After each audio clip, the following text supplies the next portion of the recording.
wanted Dad's car." The red convertible sat in the driveway while Ellie went back inside. I can recall feeling a pit in my gut. I did not know what to say. I looked at Vanessa, expecting her to assist me talk some sense into Ellie, but she just gave me a tired expression, as if I was the one being unreasonable, and followed Ellie inside the home. That night, Vanessa cornered me in the kitchen. Her arms were crossed, and she appeared to be dealing with a recalcitrant child. She advised me to quit being selfish because it was just an automobile that I could simply replace. She asked, "Why do you always make things difficult? She's your daughter. You should want her to be happy." I attempted to convey that my car was more than simply an item to me. It was the first large purchase I made after working my way through college. It meant something to me. Vanessa simply rolled her eyes and replied, "Maybe if I really loved Ellie, I would show it." She then walked away. The following week was awful. Ellie hardly spoke to me unless she was asking for something. Vanessa was also chilly, as if I had personally betrayed them both. The red convertible lay undisturbed in the driveway, a stark reminder that no matter how much I gave them, it would never be enough. I worked longer hours to avoid having to go home. Greg felt something was wrong and pulled me aside one day. I told him the short version, and he just shook his head and asked, "Man, what message are you teaching her by giving in?" That struck me harder than anything anyone had spoken. The final straw arrived a few days later. I arrived home late from a long meeting and instantly realized something was amiss. My automobile was not parked directly in the driveway as it had typically been.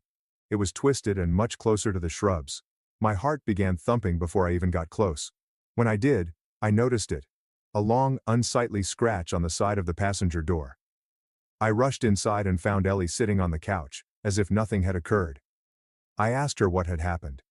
She did not even flinch. She just shrugged and said, "Well, if you weren't being such a jerk about it, I wouldn't have had to take it myself." I was so surprised that I couldn't say anything. I looked at Vanessa, expecting her to be furious about the damage, but she merely supported Ellie.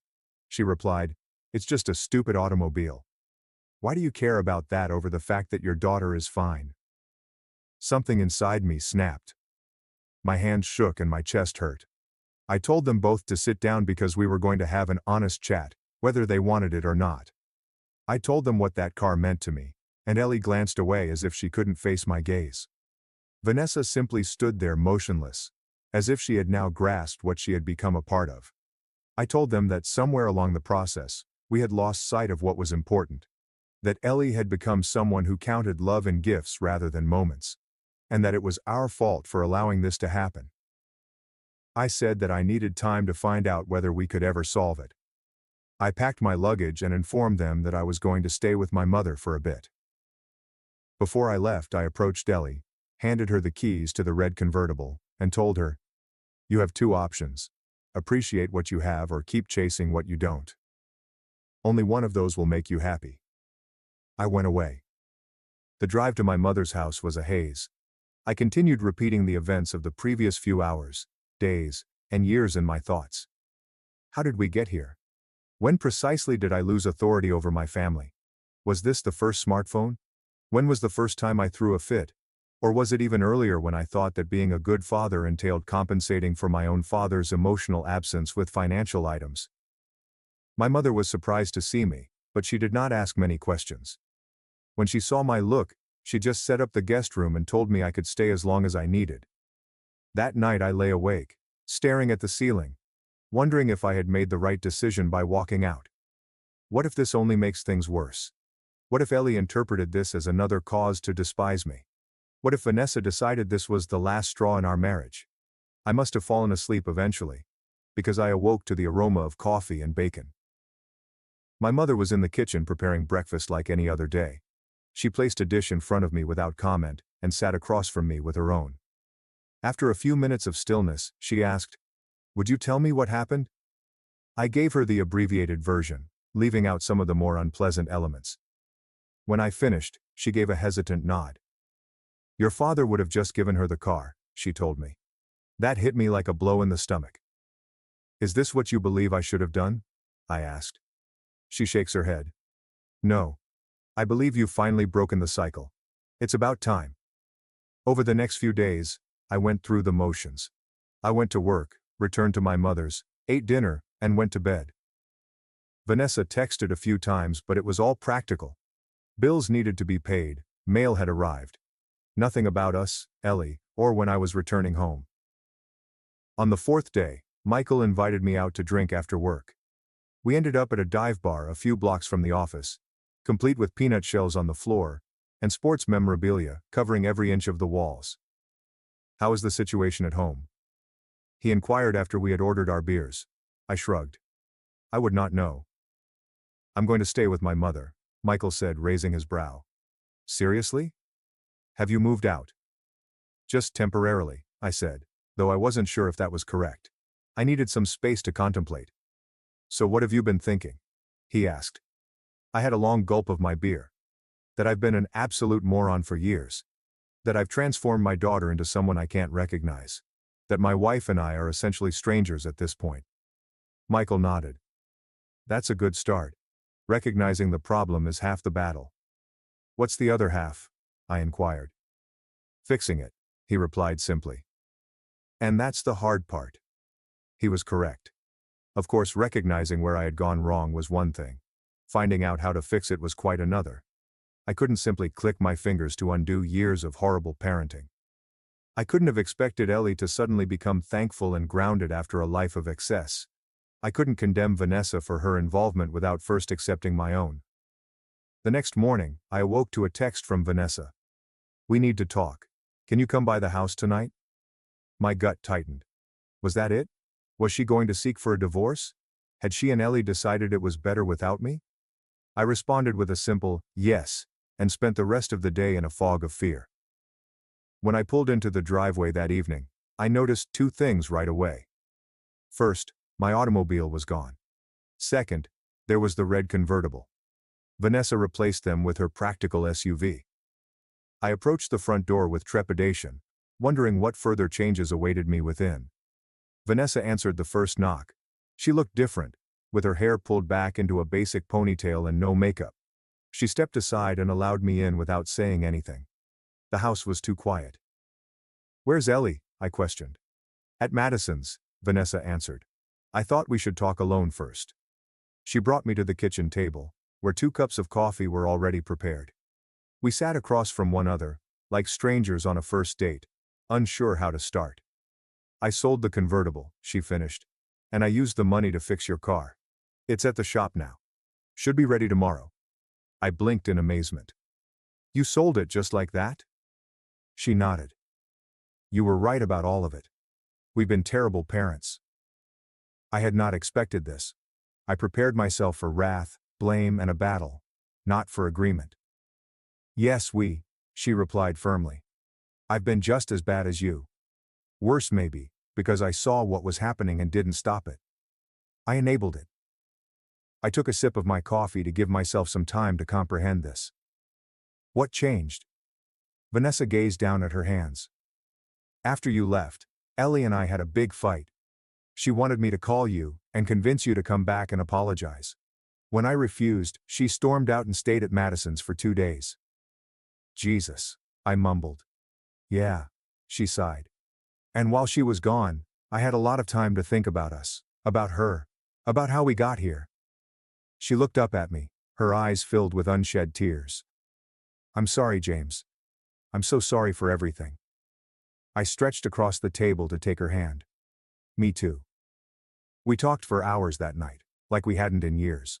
We discussed our marriage, parenting, worries, and dreams for Ellie. We agreed that things needed to alter substantially, but we also knew it wouldn't be simple. Ellie would not magically morph into a grateful, well-adjusted teen overnight. We had years of damage to undo. "So what's the plan?" I inquired as the conversation concluded. Vanessa squeezed my hand. "First you come home. We need to present a united front. Then we set some ground rules for Ellie. Real consequences, real responsibilities." I nodded. "And what about us?" "We work on ourselves too," she explained. "Maybe some counseling. We've both lost sight of what matters." That night I moved back in. We planned to speak with Ellie together the next day. I was terrified, expecting another outburst, accusations and tears, But I also felt something I hadn't felt in a long time. Optimism. Ellie returned home from Madison's the following afternoon. She froze as she went through the door and saw me and Vanessa sitting at the kitchen table. Her eyes darted between us, evidently attempting to assess the situation. "Sit down, Ellie," Vanessa urged. "We need to talk." Ellie fell into a chair, already feeling defensive. "If this is about the car, Mom already told me she sold it." "It's about more than the car," I told myself. "It's about our family, and how we've been living." We spelled everything out for her. The new rules, the expectations, and the repercussions. No more extravagant presents or unrestricted spending. She would obtain a part-time job to pay for the extras. She would help with household duties. She would be respectful to both of us. "This is so unfair," she murmured, but her voice lacked the intensity I expected. "Life isn't fair," I informed her. "The sooner you learn that, the better off you'll be." She turned to Vanessa, evidently looking for an ally. But Vanessa merely nodded in agreement with me. "Your father and I are on the same page about this, Ellie. Things are going to be different from now on." Ellie crossed her arms and scowled at both of us. "Fine, whatever. Can I go now?" We let her go, knowing that this was only the start of what would undoubtedly be a lengthy and tough journey. Vanessa turned to me, frightened, as soon as she was out of earshot. "Do you think this will work?" I shrugged. "I don't know, but we have to try." The next few weeks were difficult, to say the least. Ellie tested every barrier we established. She neglected her chores, arrived home late, and continually moaned about how cruel we were, how none of her friends had parents like us. But we stood firm. When she missed curfew, she lost her phone for the day. She lost her TV rights after failing to complete her responsibilities. It was exhausting, and there were times when I wanted to give up just for some calm. But every time I felt myself wavering, I remembered the scratch on my car, and what it meant. Things changed gradually, almost silently at first. Ellie ceased battling us over every little thing. She began completing her chores without being reminded. She even applied for a job at the neighborhood ice cream shop without us having to remind her. One evening, about a month after our huge fight, I returned home from work to find Ellie in the kitchen, cooking dinner. Not just heating up leftovers, but truly cooking. Chicken, vegetables, the works. I stood in the doorway for a time, unable to believe what I was witnessing. "Need any assistance?" I inquired. She jumped slightly, having not heard me enter. "Oh, you could set the table, I guess." I grabbed dishes and utensils and began setting the table. We worked in silence for a few minutes, the only sounds being the sizzle of chicken in the pan and the clinking of dishes. "I got the job," she announced quickly. "At Sweet Scoops. I start next weekend." "That's fantastic," I said, truly happy. "Congratulations."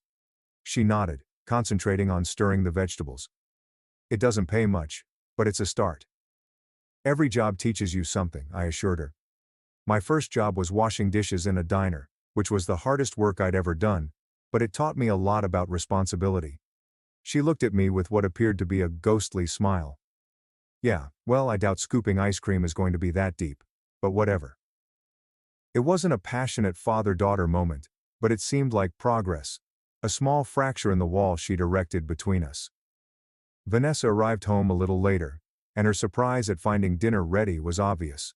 We sat down to dine together, which was becoming increasingly rare in our household. The conversation was awkward at first, but as the lunch went, it became more natural. Ellie even laughed once, and it was a genuine laugh, not the caustic one she'd been using with us recently. After supper, Ellie went upstairs to complete her homework, leaving Vanessa and me to clean up. Vanessa poked me with her elbow while we stood side by side at the sink. "That was nice," she replied, "almost like a typical family supper." I smiled. "Almost. Do you think we're making progress?" I considered it for a moment. "I think so. Small steps, but in the right direction." The big test came a few weeks later, when Ellie's 17th birthday arrived. Vanessa and I had a lengthy discussion about it, attempting to strike the appropriate balance. We wanted to recognize her birthday, make it special, but not fall back into old habits. We decided on a small family meal at her favorite restaurant, followed by a simple gift, a leather-bound journal and a good pen. No car, costly electronics, or ostentatious gestures. Just a thoughtful gift, and meaningful time together. I was worried as we sat at the restaurant, waiting for the waiter to bring out the tiny cake we had requested for dessert. Ellie had been in a nice mood throughout dinner, talking about her career and education, but I couldn't help but wonder if she expected more. If she was dissatisfied when no great surprise appeared. The waiter placed the cake in front of her, with a single candle flickering in the center. "Make a wish," Vanessa instructed. Ellie closed her eyes for a second before blowing out the candle. We clapped, and I passed the small wrapped item over the table to her. "Happy birthday, sweetheart," I said. She unwrapped it slowly and carefully, very different from how she used to tear into presents.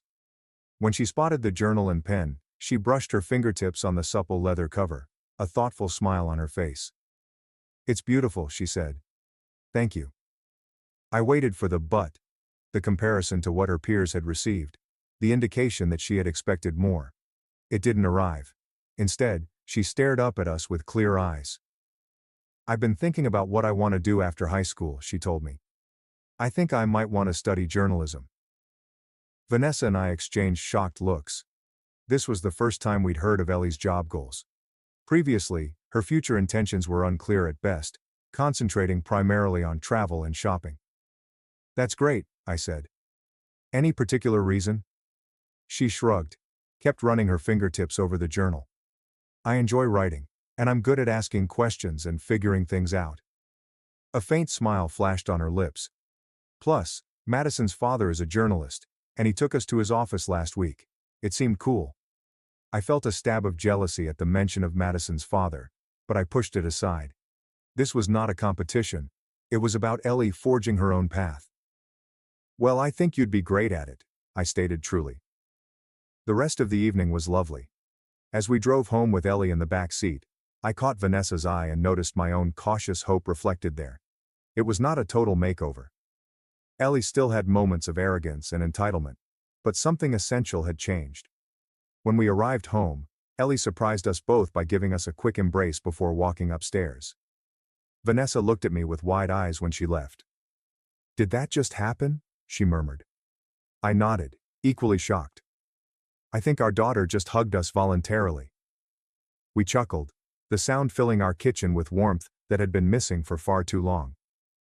It wasn't perfect, but it was progress. Real, tangible progress.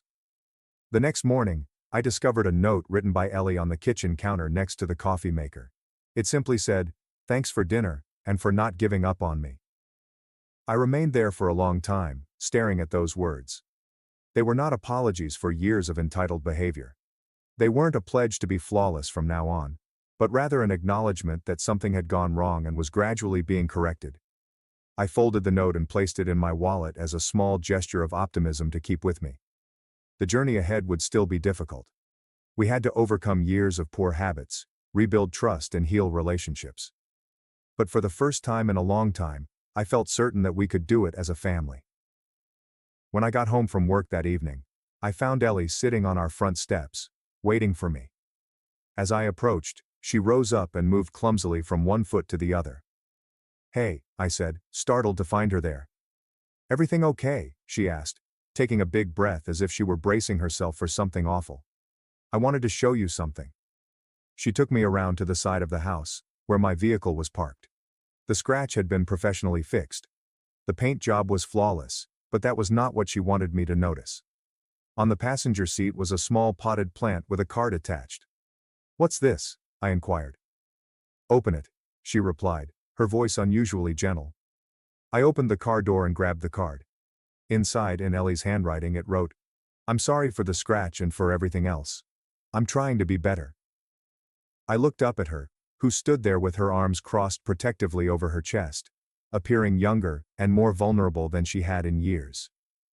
"Thank you," I said, my voice full of emotion. "This means a lot."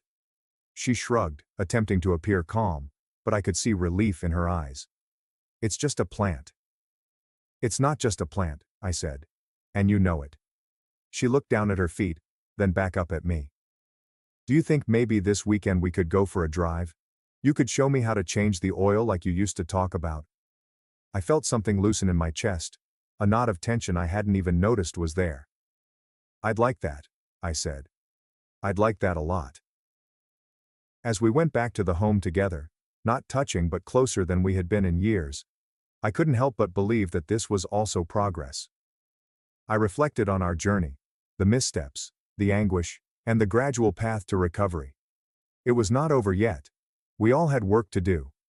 But for the first time, I felt as if we were all heading in the same direction. That night, as Vanessa and I prepared for bed, I told her about the plant, the note, and Ellie's need to learn about car maintenance. "It's a start," Vanessa remarked, resting on my shoulder. "A real start." I wrapped my arm over her and drew her close. "Yes," I acknowledged. "It is." At that point, I discovered something fundamental. The quest to restore our family was not about huge gestures or dramatic confrontations, but about modest moments of connection. Shared meals, honest conversations, and timid steps toward understanding. Each one was a tiny bridge across the chasm that had formed between us over the years. The following weekend, Ellie and I spent Saturday morning in the driveway, where I demonstrated how to check the oil, change a tire, and perform basic car maintenance. She listened carefully, asked clarifying questions, and even smiled when I got oil on my face. It reminded me of when she was younger, when she would follow me around the home, eager to learn whatever I was doing, before phones, shopping malls, and the never-ending desire for more. As we worked under the hood of my sedan, I glimpsed flashes of the daughter I had almost lost. Interested, engaged, and present. And I saw glimpses of the parent I wanted to be. Patient, intelligent, and truly there, not just physically but emotionally. It was not ideal. We still had tension and misunderstandings, but we were trying, all three of us. And that was enough for now. That night, I couldn't quit thinking about our auto maintenance session with Ellie. We felt like we'd finally broken through an unseen barrier, not totally, but enough to see one another again. I mentioned it to Vanessa as we prepared for bed. "It's weird," I said, putting on my PJ bottoms. "For a couple hours today it almost felt like I had my daughter back." Vanessa cracked a joke. "I noticed. She actually talked about it at dinner while you were taking that work call. Said you didn't treat her like an idiot even when she couldn't figure out how to use the jack." "Really?" I felt a warm sensation stretch across my chest. "Yep. Don't make a big deal about it though. You know how she gets when we point out she's being nice." I laughed. "Yeah, I know." Over the next few weeks things got better in small ways. Ellie began working more shifts at Sweet Scoops, and I noticed she was not asking for money as frequently. On my way home from a late meeting one night, I passed by the ice cream shop and noticed her through the window, joking with customers and appearing truly pleased. I considered going in, but decided against it. It's better to allow her to be herself. At home the environment was also different. Less tension, more genuine talks. Vanessa and I began having date nights again. Nothing expensive, just dinner or a movie. And it felt good to reconnect. We discussed topics other than Ellie, bills, and house maintenance. I remembered why I had fallen for her in the first place. About a month after our driveway vehicle lesson, I returned home to find Ellie sitting at the kitchen table, surrounded by college brochures. She looked up as I stepped in, almost ashamed. "Mom picked these up from the guidance counselor," she swiftly said. "I'm just looking." I tried to be casual. "Find anything interesting?" She shrugged. "Maybe this one has a good journalism program." She shoved a brochure at me. "State University, about 2 hours away, not too expensive, decent reputation." "Do you want me to take a look with you?" I inquired, maintaining a neutral tone. She hesitated and then nodded. "Yeah, okay." I sat next to her and we looked through the brochures together. She had concerns about financial aid, dorms, and class sizes, which I had not anticipated her to think about. I responded what I could and admitted when I wasn't sure. "We should probably visit some of these places," I offered. "Get a feel for the campuses." "That would be cool," she remarked, swiftly adding, "if you guys have time." "We'll make time," I said. Later that week I mentioned the college brochures to Michael over our lunch break. He appeared impressed. "Sounds like things are really turning around," he replied, slowly unwrapping his sandwich. I agreed. There are still rough patches. Yesterday, she got mad because we wouldn't let her go to some concert 3 hours away on a school night. Michael laughed. That's just normal teenage stuff though, not entitled princess stuff. He was correct. We were now having typical parent-teen disputes, rather than the extreme conduct we had previously experienced. It was really sort of refreshing to debate over normal stuff, like curfews, rather than why we wouldn't purchase her a third pair of $300 shoes this month. The big test came on Madison's birthday. Madison's parents were throwing her an expensive celebration at a swanky downtown restaurant. Ellie used to insist on bringing a costly gift as well as a new wardrobe for herself. This time she only requested a ride and some money as a present. "How much were you thinking?" I inquired, preparing myself. "Maybe $40. We're all chipping in to get her concert tickets." I tried not to appear too stunned. "That sounds reasonable." The night of the party, I drove her downtown. As we approached the restaurant, I observed her fussing with her purse. "Everything okay?" I inquired.